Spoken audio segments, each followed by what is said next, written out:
பிரதமரை சந்திக்க முடியாம போனதற்கு பன்னீர்செல்வம் கூறும் குற்றச்சாட்டு உண்மையில்லை என பாஜக மாநில தலைவர் நயினார் நாகேந்திரன் தெரிவிச்சிருக்காரு.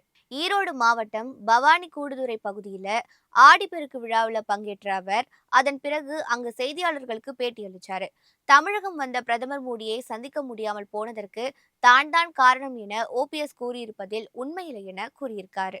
பிரதமரை சந்திப்பதற்காக தன்னுடன் தொடர்பு கொண்டார் என்பதற்கான ஆதாரம் இருந்தால் அதை ஓபிஎஸ் காட்டலாம் எனவும் நயினார் நாகேந்திரன் கூறியிருக்காரு. அவர் அழைத்த போதெல்லாம் பலமுறை தொலைபேசியில் தான் பேசியிருப்பதாக குறிப்பிட்ட நயினார் நாகேந்திரன், ஆனால் தற்போது தன் மீது ஏன் குற்றம் சாட்டுகிறார் என்பது தெரியவில்லை எனவும் குறிப்பிட்டிருக்காரு. முதலமைச்சர் ஸ்டாலினை யாரும் அவ்வளவு எளிதில் சந்தித்துவிட முடியாது.